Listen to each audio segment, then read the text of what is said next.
everyone. Welcome Next Gen Collective. I'm Sue from Social, excited to be back here to kick off today's live stream with an amazing guest, Nicole Godreau. Forgive me if I'm butchering your name. You did Welcome, it right. Nicole. Welcome. How are you? ¿Cómo estás? I'm doing good. How are you? I'm great. I'm great that now that you're here. Thank you for joining us. Next Gen, I'm so honored to introduce you, Nicole Godreau here. She's a powerhouse in the marketing world and one of our 2023 30 Under 30 honorees. She has worked with household brands like Target, Popeyes, Pepsi, Twitter, and she's currently making big waves as a creative strategist at Spotify. There, she helps to unlock the brand's full potential from the well-known streaming platform. I'm sorry about that, including ideating innovative campaigns that bridge the gap between the brand and its listeners. But she's not just successful professionally. She's been at the forefront of initiatives that empower Black voices, and she advocates for diversity and inclusion wherever she goes. She did so at Twitter during the resurgence of the Black Lives Matter movement. And she's also been a speaker at the Where Are All the Black People conference, where she highlighted the significance of inclusivity in her industry. Nicole, so much to say about you. Do you have anything to add? No, thank you so much. I'm so happy to be here with you, Sue. Thank you for joining us. So tell me, what's Spotify doing for this Black History Month? We currently have a ton of workshops. I actually just did one last week around breathing and wellness practices. So we have a whole set of events. So I'm excited to also be able to go to some myself. But yeah, we have a great lineup. I love it. Well, here at Next Gen Collective, we're giving the spotlight to rising Afro-Latinas like yourself. And we're going to have a real talk about what it's like being Afro-Latina in today's corporate world. You've worked with really big brands, so I'm really excited to get your take on that. And I'm hoping that you spill some secrets, one or two secrets about your time when you were there. So Next Gen, get comfy and bust out some snacks because we're diving into this conversation right now. Nicole, where are you calling from? I'm calling from New York, specifically Harlem. Nice. Well, welcome. And for it being Black History Month, I have to ask if there's any particular historical figure or movement in Black history that has inspired you, either personally or professionally. Yeah, I would say actually one of the figures that my dad talked to me about when I was younger was Roberto Clemente. So he was an Afro-Puerto Rican baseball player. My dad loved baseball, but he really transcended sports because he was a humanitarian, just using his platform to help others, especially those in need. And so for me, he serves as that reminder of the importance of using one's talents and resources to uplift others. So Clemente, where is your background? Where are you from? What flavor of Latina are you? Boricua, Puerto Rican. My dad's from Salinas, and so my roots tie back there. I love it. So what's your favorite Puerto Rican dish? I would have to say it's such a hard one. You put me on the spot. I would say pernil.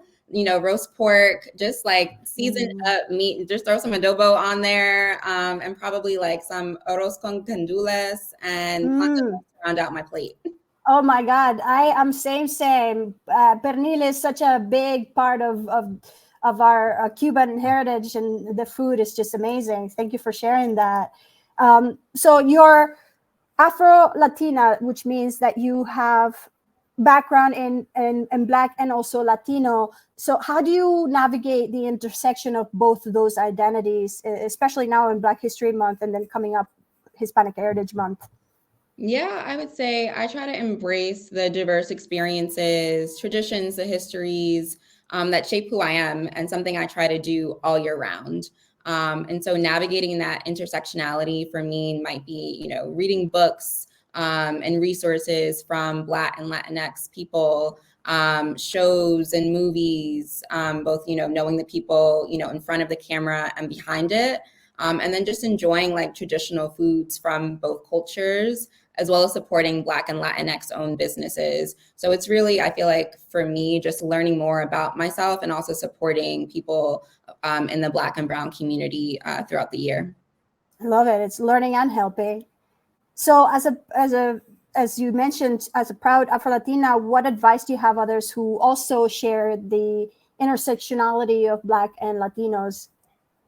Yeah, I would say honestly, give yourself grace. I feel like just navigating identity can be really hard. I think even for me, as being Afro Latina, but maybe not, seeing myself as like in media as the person who looks like a Latina woman, or I don't speak Spanish. And so even for me, it was kind of hard of how do I fit into, where do I go? Who do I identify with? And so I would say, be compassionate with yourself and recognize that identity, whatever your identity is, it's worthy of recognition, even if it doesn't fit into a predefined box or category. I love it. I was talking to Lucely the other day about just be like, yes, no, it's not ni de aquí ni de allá, it's de aquí y también de allá, from here and also from there.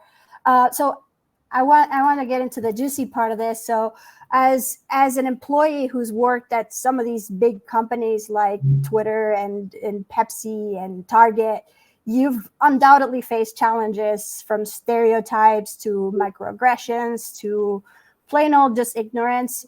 What can you tell us about your experience? Yeah, I would say it has definitely been really hard at moments, from navigating stereotypes and microaggressions, or being the only one in the workplace who looks like me.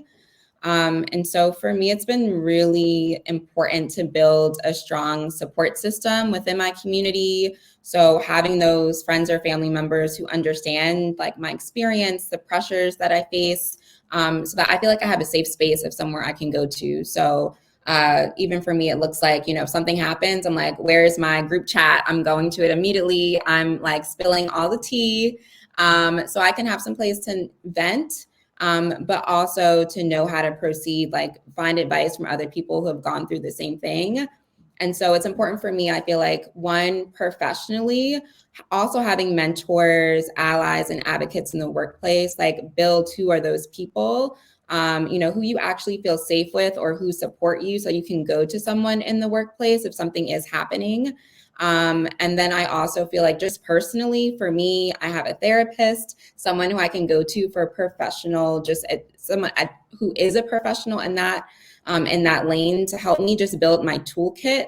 And then also even a career coach too. A career coach can also have a lot of valuable advice as you navigate certain experiences at work or politics that are going to impact your experience.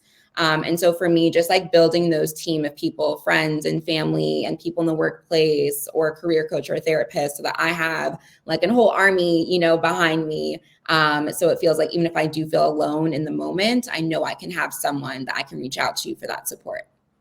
Absolutely. Having a support system, both personally and professionally. It's like having your own little family that you can run to and cry about the things. So let's go into the positives now, since we talked about the challenges. How has being Black and Latina, or Black or Latina, positively influenced your career? What advantages have you taken advantage of? What opportunities have you encountered along the way? Yeah, I would say it's honestly a little bit weird. Like, I feel like initially, when even starting out in this industry, I felt, really alone and isolated at times. I remember doing an internship and I feel like I was the only Black or brown person like on the floor. And it was really hard to be like, ooh, do I fit in here? Like, how can I see myself, progressing in my career? And for me, I learned to really just like flip that narrative on its head, particularly around my intersectional identity, to say that, wow, okay, so I'm the only one with this perspective who has these unique stories and ideas and dimensions to be able to layer. And so that means I'm going to be valuable in whatever room I go into, because no one else is bringing that. And so I think for me, once I embraced that, I found so much confidence in it, because it was like, yeah, no one else is going to be able to tell this story because I've lived it, I've experienced it, or know someone who has, or bringing that culture into the room. And so once I leaned into that, I felt like a lot of opportunities, a lot of doors opened. So when I was in college, I got an experience through the Emma Bowen Foundation. It's a great resource for students who are in college looking for their first internship experience. I was able to work at the Food Network. There's also another program called the International Radio and Television Society Fellowship. They give you sort of, professional networking, the whole thing, and you get to live in NYU dorm housing with like 30 other students. And they allowed me to get that first foray into tech, and I was able to intern at Spotify. And so I felt like I began to see sort of, accolades or awards had it my way once I was able to just believe in the power of my story, which made the world of a difference. Absolutely. Oh my God, you've hit the nail on the hammer, or the nail on the head, as they say. Looking at it from, oh, it's something that's going to bring me back, and I'm going to have to catch up, versus, yeah, I have this strength, and see it as a strength and an opportunity as opposed to a weakness. I've had my time trying to get a grasp into it myself. So thank you for sharing that. So you are at Spotify, and you've obviously been doing a lot of great things to amplify Black voices and and Afro-Latinos. How do you advocate for greater visibility and inclusion now at Spotify? Sure. I think one is starting with myself, of sharing my own story as an Afro-Latina, because it's going to help open doors for other people in terms of feeling comfortable of like, oh, like that's your identify, like that's how you identify, like I identify that way too, and starting building those connections, and letting people know that they're not alone in their experience. And then I would also say I work at Spotify, so I have to give a shout out to supporting Afro-Latino creators across the board. So when it comes to, when I work on packages for a Black History Month, it's don't forget about Afro-Latinos in this space, of how broad the intersectionality ranges. Yeah. And also just supporting artists and creators. Like some of my favorite Afro-Latino creators would be, there's Cardi B, it's Princess Nokia, it's Rico Nasty. So also it's just, even as a consumer myself, buying tickets to go to shows, supporting them, whether that's on social or driving up their streams. It's really important that we together as a community, and allies as well, are there to support them. I love it. I love it. I especially like the playlist that Spotify puts together during Women's History Month, Black History Month. There's always playlists to find. So I appreciate that touch. Well, you already started shouting out some Black and Afro Latinos. So I'm just going to give you the mic to share any Black or Afro Latino owned businesses or initiatives that you'd like to shout out. Yes, I would say one of them would be Christina Martinez. So she's an Afro-Latina visual artist. Her art really just depicts strong women who are resilient. I have one of her pieces in my living room. I actually did a gallery space essentially on like only Black and brown artists, just so when I enter my space, I just feel safe and warm and welcome and empowered. I would also say the Lit Bar, got to represent New York. So Noelle Santos is an Afro-Latina entrepreneur. She's the owner and founder of the Lit Bar. It's the only independent bookstore in the Bronx. And then lastly, when it comes to just media and marketing, I would say AdColor. It's founded by a Black woman named Tiffany R. Warren. It's really an organization that celebrates and advocates for diversity in the creative and tech industries. And I'm on the board as I volunteer my time out in that organization. Nice. Wow. So many good ones. Well, I don't want to forget them. So if you don't mind, I'll put some of those in the comments, or share with me in the comments. And for you who are tuning in, let us know also. We want to give the spotlight to some of these amazing creators and business owners. Nicole, let's take a look at the comments here and see what people are saying. So Brandon said, Nicole, you're a rock star. Super proud of you. Oh, thanks, Brandon. Thank you, Brandon. And then Christina said, love it. And so glad to have you, Nicole. Oh, love to hear that. Christina works with me, so she's one of my biggest fans. Well, Nicole, thank you so much for coming and sharing your story with us. As we wrap up today's live stream, I just want to say thank you for sharing everything that you've shared and for everything that you've done and will do for Afro-Latinos and Black people this History Month and also just throughout the year. Oh, thank you so much for having me, Sue. I'm so glad I could participate. I love it. Well, next gen, it might be time for us to go, but I want to remind you that this Black History Month, Guerrero reaffirms our commitment to diversity, equity, and inclusion.